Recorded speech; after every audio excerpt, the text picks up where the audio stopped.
This is the story of a man named Stanley. I am Stanley. Stanley is quite a boring fellow. Hello? He has a job that demands nothing of him.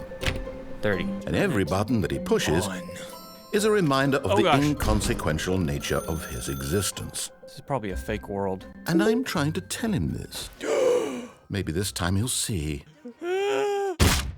Maybe this time. I don't believe this.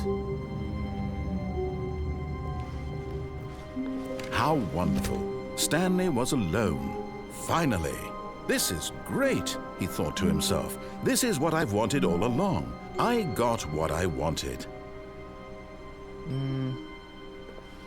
But, no. What if I actually have a wife? When Stanley came to a set of 2 open doors, he entered the door on his left. I'm gonna go to the broom closet. Yet there was not a single person here either. Stanley decided to go up to his boss's office, hoping he might find an answer there. Not doing that. Stanley stepped into the broom closet, but there was nothing here, so he turned around and got back on track. There was nothing here. No choice to make, no path to follow, just an empty broom closet. No reason to still be here. Yeah, that's what you say. I don't believe you. It was baffling that Stanley was still just sitting in the broom closet. Oh, crap. He wasn't even doing anything. Okay, At least if there was something to interact with, he'd be justified in some way. As it is, he's literally just standing there doing sweet FA. Okay, fine. So there's nothing here. Coming to a staircase, Stanley walked upstairs to his boss's office. Nope.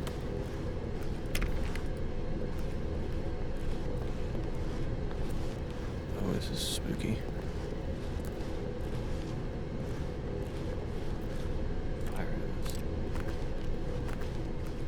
Car. But Stanley just couldn't do it.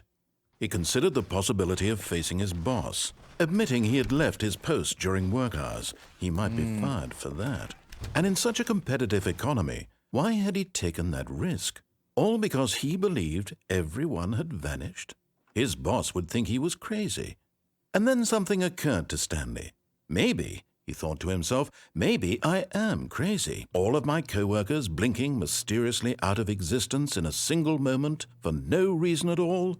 None of it made any logical sense. And as Stanley pondered this, he began to make other strange observations. For example, why couldn't he see his feet when he looked down? Why did doors close automatically behind him wherever he went?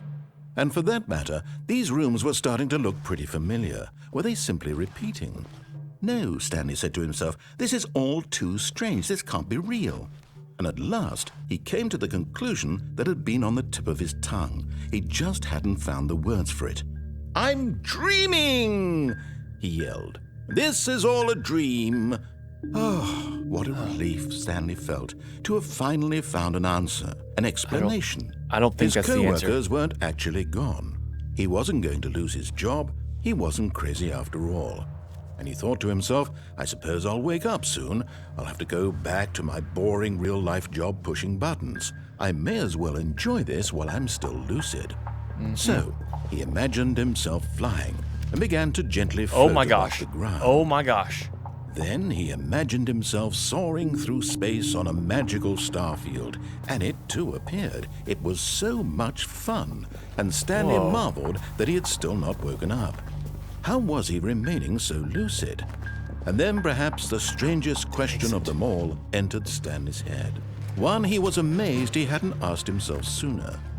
Why is there a voice in my head dictating everything that I'm doing and thinking? Oh my gosh. Now the voice was describing itself being considered by Stanley, who found it particularly strange. I'm dreaming about a voice describing me, thinking about how it's describing my thoughts. Oh my gosh. And while he thought it They all are very looking. odd, They are and wondered all if looking the this same. voice spoke to all people in their dreams, the truth was that, of course, this was not a dream. Okay. How could it be? Was Stanley simply deceiving himself? Believing that if he's asleep, he doesn't have to take responsibility for himself? Oh, Stanley is as awake I don't think right that this now loop's gonna as end. he's ever been in his life. Now, hearing the voice speak these words was quite a shock to Stanley. After all, he knew for certain, beyond a doubt, that this was in fact a dream. Did the voice not see him float and make the magical stars just a moment ago? How else would the voice explain all that? This voice was a part of himself too. Surely, if he could just... He would prove it.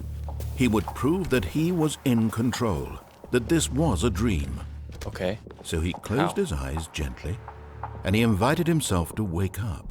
Oh, crap. He felt the cool weight of the blanket on his skin, the press of the mattress on his back, the fresh air of a world outside this one.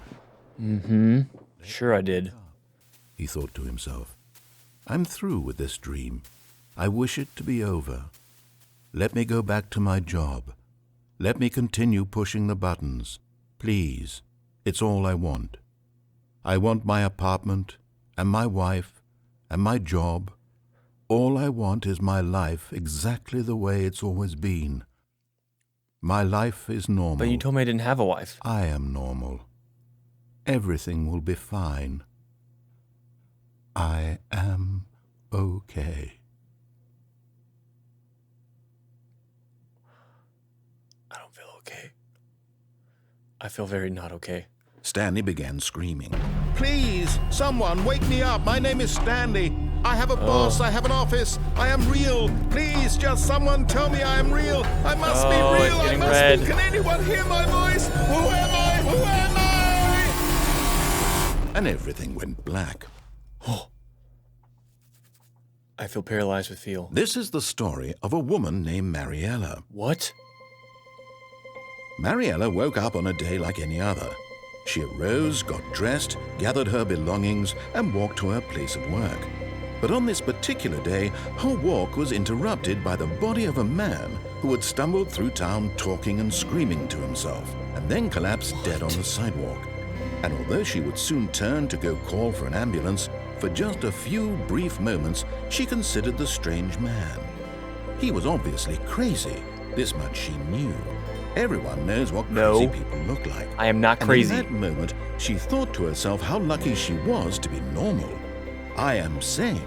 I am in control of my mind. I know what is real and what isn't. It was comforting to think this, and in a certain way, seeing this man made her feel better. But then she remembered the meeting she had scheduled for that day. The very important people whose impressions of her would affect her career, and by extension, the rest of her life. She had no time for this, so it was only a moment that she stood there, staring down at the body. And then she turned and ran.